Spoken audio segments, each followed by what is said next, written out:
perilaku manusia. Keenam, posisi kontrol guru. Yang ketujuh, keyakinan kelas.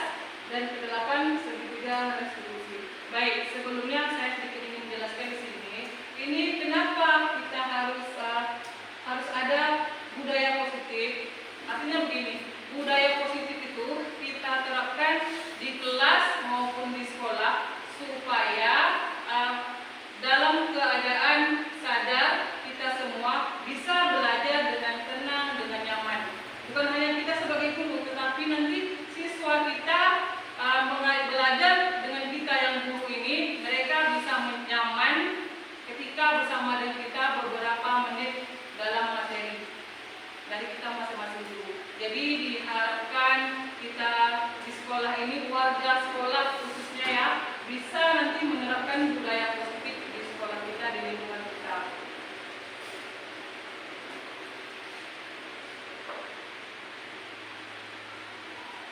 Baik, di sini yang pertama kita masuk yaitu pembelajaran dengan paradigma baru. Pembelajaran dengan paradigma baru merupakan pembelajaran yang dirancang berdasarkan prinsip pembelajaran berdiferensiasi sehingga para peserta didik dapat belajar sesuai kebutuhannya berdasarkan tahap perkembangan sesuai teori psikologi modern untuk mewujudkan profil pelajar Pancasila. Nah, di sebelahnya kita lihat elemen untuk profil pelajar Pancasila. Ada yang pertama yaitu beriman, bertakwa kepada Tuhan Yang Maha Esa dan berakhlak mulia. Kemudian berkebinekaan global, mandiri, bernalar kritis, bergotong royong dan kreatif. Jadi sekarang ini di sekolah kita sudah menerapkan kurikulum Merdeka Belajar. Jadi diharapkan di dalam kurikulum Merdeka Belajar itu kita menerapkan profil pelajar Pancasila kepada diri anak dan juga pada diri kita. Contohnya bergotong royong. Kita mengajak anak untuk membersihkan lingkungan. Itu gunanya anak itu belajar bagaimana dia kebersamaan, melakukan pekerjaan bersama-sama dengan rasa tanggung jawab. Karena ini nanti akan dibawa bukan hanya untuk di sekolah saja, tapi di luar sekolah di mana mereka berada, mereka akan menerapkan ilmu-ilmu ini dimanapun mereka berada. Baik, selanjutnya adalah disiplin positif. Bapak Ibu, sebelum ini saya rasa kita sudah tahu apa itu disiplin. Kalau di sini disiplin itu berasal dari kata disiplina yang artinya belajar. Disiplin mengacu pada disiplin diri yang memiliki tanggung jawab terhadap apa yang dilakukannya berdasarkan nilai-nilai yang diyakini. Kemudian, disiplin positif merupakan salah satu cara penerapan disiplin yang bertujuan untuk menumbuhkan kesadaran serta keberdayaan peserta didik tanpa imbalan atau reward, ancaman atau hukuman. Jadi begini Bapak Ibu, sedikit saya menjelaskan tentang disiplin positif ini. Pertama, karena kita kan adalah sebagai teladan untuk anak-anak didik kita. Jadi yang pertama kita harus disiplin dulu pada diri kita sendiri. Contoh, kita untuk jadwal jam masuk ke kelas. Sebelum masuk ke kelas, tentu kita di jam pertama. Sebelum jam itu dimulai, kita sudah berada di sekolah. Kemudian bel berbunyi, kita segera masuk ke dalam kelas sesuai dengan jadwal yang ada. Jadi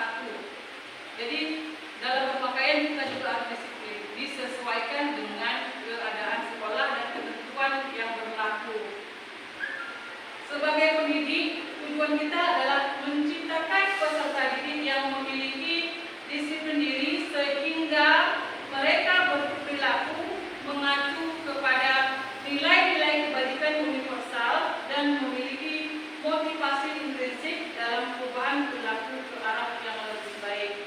Itu penting sekali kita terapkan. Jadi dimulai dari diri kita, setelah itu kita menerapkan kepada peserta didik kita. Nilai-nilai kebajikan.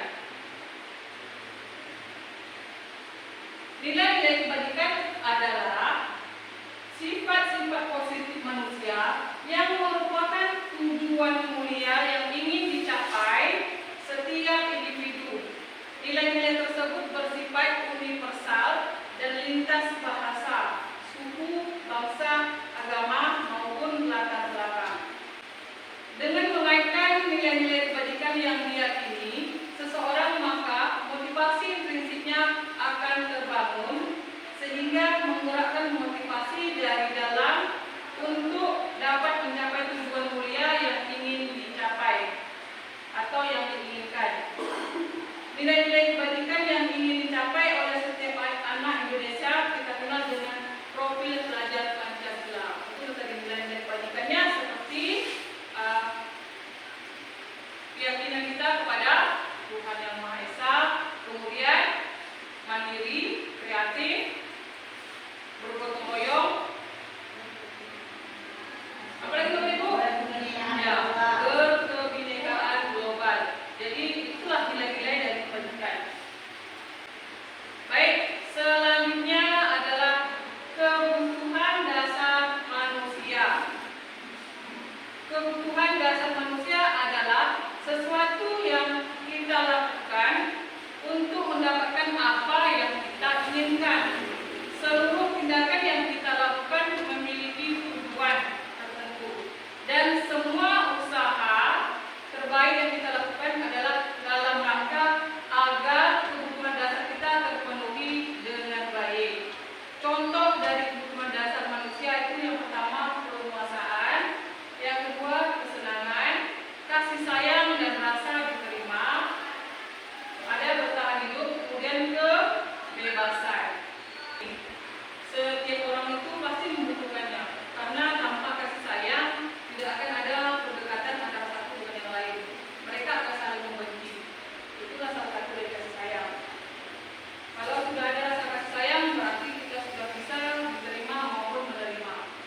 Kemudian untuk bertahan hidup, kalau kita sebagai manusia bertahan hidup kita dengan apa? Ya, makan. Kemudian kita ada tempat tinggal. Karena itulah untuk bertahan hidup. Kita tidak ada yang kita tidak bisa bertahan hidup. Benar Bapak Ibu semua ya? Motivasi perilaku manusia. Motivasi merupakan dorongan yang dimiliki seseorang individu yang dapat merangsang untuk dapat melakukan tindakan-tindakan atau sesuatu yang menjadi dasar atau alasan seseorang untuk berperilaku atau mencapai tujuan tertentu. Yang pertama di sini untuk menghindari ketidaknyamanan hubungan. Yang kedua untuk mendapatkan imbalan atau penghargaan dari seseorang. Yang ketiga untuk menjadi orang yang mereka inginkan dan menghargai diri sendiri dengan nilai-nilai yang mereka percaya. Jadi saya ingin kembali bertanya dengan Bapak Ibu yang ada di sini, kira-kira apakah Bapak Ibu yang hadir hari ini pernah memberi motivasi kepada orang lain? Boleh berikan contoh? Ya, silakan Ibu Lona. Terima kasih. Di sini bagaimana yang kita alami setiap hari, ya, dengan memberikan motivasi kepada anak sehingga anak itu dapat berkembang dengan semangat dalam proses belajar dan mengajar. Jadi contohnya seperti ini. Di saat dia belajar, tentu kan dia merasa jam siang itu anak kita kan lemah, ada rasa mengantuk, ada rasa lapar. Namun cara kita memberi motivasi yaitu yang pertama dengan semangat, membangkitkan semangat mereka dari dalam diri mereka tersebut. Seperti apa?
Yang berikutnya, teori kontrol.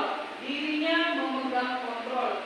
Murid bersemangat memperbaiki kesalahan. Jadi begini Bu, untuk konsep disiplin dengan identitas gagal, di sini ada dua. Yang pertama konsekuensi, yang satu lagi itu restitusi. Kalau untuknya setelah dia melakukan kesalahan, itu akibat dari kesalahan yang dibuatnya itu, inilah nanti hukumannya, bentuknya seperti itu. Tapi ini bukan hukuman. Kemudian kalau restitusi, kita ini bukan langsung menghukum anak ketika anak melakukan kesalahan. Contoh, ketika anak tidak melakukan titik kelas, contohnya begitu, atau dia terlambat datang ke sekolah, jangan langsung kita marah. Kita lakukan dulu, panggil anak itu, kita tanyakan penyebab mengapa, setelah itu baru kita jadi manajer. Itu yang namanya restitusi. Jadi disiplinasitasnya anak itu akan merasa ketika dia bersalah, itu dia akan sadar diri. Tak perlu bagi kita, kamu salah tidak? Dia tahu ketika nanti kita lakukan hal itu. Selanjutnya, konsep disiplin dengan penerapan konstitusi. Ini dia Bapak Ibu. Restitusi adalah proses menciptakan kondisi bagi murid untuk memperbaiki kesalahan mereka sehingga mereka bisa kembali pada kelompok mereka dengan karakter yang lebih kuat. Untuk ciri-ciri restitusinya, yang pertama, bukan untuk menebus kesalahan, namun untuk belajar dari kesalahan. Yang kedua, memperbaiki hubungan. Yang ketiga, tawaran bukan paksaan. Yang keempat, menuntut untuk melihat ke dalam diri mereka masing-masing. Yang kelima, mencari kebutuhan dasar yang mendasari tindakan. Yang ketujuh, fokus pada karakter bukan tindakan. 8. Fokus pada solusi. Yang kesembilan, mengembalikan murid yang berbuat salah pada kelompoknya. Saya yakin di sini Bapak Ibu semuanya pernah berada di situasi seperti ini. Ketika ada anak yang melakukan kesalahan, bagaimana cara kita menangani mereka? Baik, di sini saya minta Bapak Ibu untuk berbagi cerita tentang permasalahan yang terjadi ketika anak melakukan kesalahan. Kira-kira apa yang Bapak lakukan atau Ibu lakukan ketika anak melakukan kesalahan? Mungkin pada hari ini ketika Bapak Ibu mengajar di dalam kelas, ada salah satu di antara siswa yang berada di dalam kelas itu melakukan kesalahan. Baik, silakan Bapak Ibu yang ingin berbagi pengalaman tentang bagaimana cara mengatasi anak yang melakukan kesalahan, baik disengaja maupun yang tidak disengaja. Siswa yang bermasalah atau melakukan kesalahan. Silakan Bapak Ibu yang mau menceritakan. Baik, silakan Bu Jauna. Baiklah, di sini saya sedikit menceritakan pengalaman yang telah kita hadapi di sekolah SMP Negeri 3 Randang Desa ini. Kemarin ada suatu kejadian, ada suatu peristiwa, yaitu di siang hari. Tentang perkelahian siswa antar kelas dalam bahasa bullying. Jadi untuk menyelesaikan permasalahan tersebut, maka kita sebagai manajer, posisi kita di situlah sebagai manajer, kita akan memanggil anak tersebut, beberapa orang yang mempunyai masalah, dan juga akan minta yang pertama kali cerita permasalahan pertama. Kemudian mereka akan menjadi suatu pertengkaran dengan tidak sesuainya masalah tersebut selesai.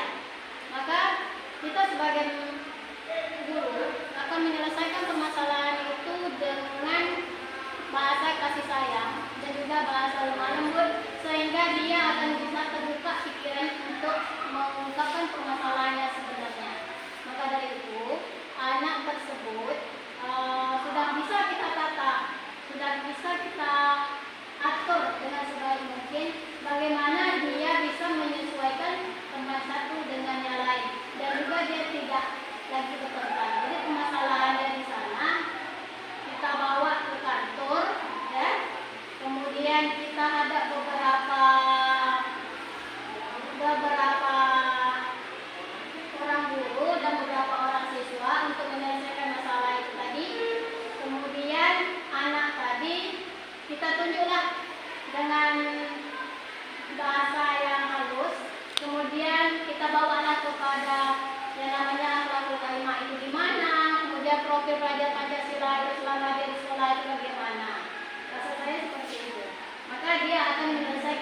kesalahan dia sendiri dan dia akan mengetahui dan mengaku kesalahan dia di mana. Selanjutnya dia akan minta maaf kepada teman-temannya yang telah bersama-sama membuli. Jadi akhirnya selesai permasalahan saat dia bertengkar. Seperti itu. Terima kasih kepada beliau. Baik, jadi begini, di dalam cerita yang Ibu sampaikan tadi itu di situ ada ya, kita ini sebagai manajer artinya kita sebagai penengah, bukan membela si A dan juga bukan membela si B atau diri kita sendiri, tapi kita mencari jalan tengah untuk penyelesaian masalah, tidak dengan emosi. Kita harus mendekati dulu anak, menanyakan, tenangkan dulu diri anak. Kemudian supaya anak tadi seperti yang disampaikan oleh Bu Daula tadi, yaitu anak itu dia meminta maaf dengan teman yang sama-sama bermasalah tadi. Jadi dia ada kesadaran. Ini yang ingin kita sampaikan itu pada restitusi ini. Anak itu memiliki kesadaran pada dirinya sehingga dia meminta maaf, tahu dia dengan kesalahan dia sadar bahwa dia melakukan kesalahan dan dia pun akan berjanji tidak mengulangi kesalahan itu kembali. Contohnya begini, kasusnya siswa tidak melaksanakan piket kelas. Jadi kasusnya itu siswa tidak melaksanakan piket kelas. Jadi kalau kita memberi hukuman, guru menghukum, contohnya begini, guru menghukum murid dengan menulis permintaan maaf di dalam buku sebanyak beberapa halaman. Itu bentuk hukuman. Tadi kan dia tidak melaksanakan piket. Oh, kamu kenapa tak piket? Kamu salah. Langsung. Sekarang kamu harus menulis. Nah, itu contohnya kita langsung memberi hukuman kepada siswa tersebut. Kemudian kita marah sehingga murid itu menjadi takut. Jadi itu yang namanya bentuk hukuman. Kita tidak menanyakan lagi permasalahan anak, tapi kita langsung memberi hukuman kepada anak. Berikutnya adalah konsekuensi, yaitu guru memberikan konsekuensi untuk membersihkan kelas pada saat jam istirahat. Ini dia lebih kurang seperti hukuman, tapi bukan hukuman. Baik, yang kedua untuk konsekuensi, yaitu guru tegas dan murid menghormati peraturan. Kita dari guru itu memang harus tegas. Kita ini sebagai guru tidak juga boleh lembut, tidak juga boleh terlalu keras dengan anak. Jadi kita harus imbangi, tengok dulu keadaan, situasi dan kondisi. Kemudian yang ketiga yaitu restitusi. Restitusi ini guru menanyakan keyakinan kelas atau dirinya dalam membantu murid menyelesaikan masalah. Yang kedua, guru terbuka dan murid menghormati dirinya dan orang lain. Ini yang seharusnya kita terapkan dalam pembelajaran. Kita sebagai jadi orang penengah, bukan orang yang berkuasa. Ya, kita tidak berkuasa, tidak tegas, maafnya begini. Kita bukan menjadi seorang guru yang sangar, ya, atau garang, tapi bagaimana anak itu bisa mengikuti ketentuan-ketentuan yang sudah berlaku di sekolah kita. Ini adalah posisi kontrol guru. Yang pertama sebagai penghukum, yang kedua pembuat rasa bersalah, ketiga teman, dan keempat pemantau atau manajer. Baik, untuk yang berikutnya yaitu posisi kontrol guru. Kasusnya siswa datang terlambat ke sekolah. Kalau kita sebagai guru memberi hukuman, contohnya begini, menyuruh siswa berdiri di depan kelas, itu sebuah hukuman. Kemudian kalau untuk membuat rasa bersalah, kita menanyakan kepada mereka dengan kalimat, berapa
tentang keyakinan kelas, yaitu mengapa kita memiliki peraturan harus menggunakan helm apabila mengendarai roda 2. Kemudian, mengapa kita memiliki peraturan harus datang tepat waktu pada saat datang ke sekolah. Nah, itu kira-kira masuk dalam mana? Kalau helm, untuk apa kita menggunakan helm? Ya, menjaga keselamatan. Kemudian, mengapa kita memiliki peraturan harus datang tepat waktu? Ya, benar sekali. Salah satunya menunjukkan sikap disiplin pada diri kita sendiri. Baik Bapak Ibu, nanti di sini kita lihat bentuk keyakinan kelas. Ini adalah video keyakinan kelas yang terjadi yang dilakukan di dalam kelas 7B. Ini adalah saat ketika semua peserta didik menuliskan keyakinannya sendiri. Kira-kira apa yang perlu diterapkan di dalam kelas itu. Jadi mereka masing-masing punya pendapat sendiri. Nanti setelah itu disampaikan ke depan. Nah, ini setelah ditulis kemudian ditempelkan keyakinan mereka masing-masing. Kira-kira apa? Setelah itu nanti setelah mereka selesai semuanya, baru dipilih di antara kan jumlah siswa kita kan ramai. Jadi kira-kira berapa yang perlu diambil. Kalau sama, ambil salah satu saja. Jadi tidak harus semua. Jadi tidak harus berapa jumlah siswa 30 tidak. Tapi ambil yang lebih mendekati untuk peraturan keyakinan kelas. Ini pembuatan keyakinan kelas itu lebih abstrak dari peraturan. Berupaya pernyataan universal dibuat dalam bentuk positif sedikit saja agar mudah diingat, sesuai dengan kondisi kelas dan sekolah agar mudah diterapkan. Semua warga sekolah atau kelas dilibatkan saat membuat. Jadi setelah kita membuat, jadi kita tanyakan dulu kepada semua siswa. Kira-kira baik. Yang seterusnya adalah segitiga restitusi. Jadi disinilah Bapak Ibu, ketika kita menyelesaikan masalah, anak yang bermasalah seperti yang disampaikan oleh Ibu tadi, itu bisa kita selesaikan dengan cara yang ini. Segitiga restitusi merupakan sebuah strategi yang dapat dilakukan sebagai proses menciptakan kondisi menuntun murid untuk memperbaiki kesalahan-kesalahan yang mereka lakukan. Tahapan segitiga restitusi yaitu menstabilkan identitas, validasi tindakan yang salah, menanyakan keyakinan. Di sini akan saya berikan contoh penerapan segitiga restitusi.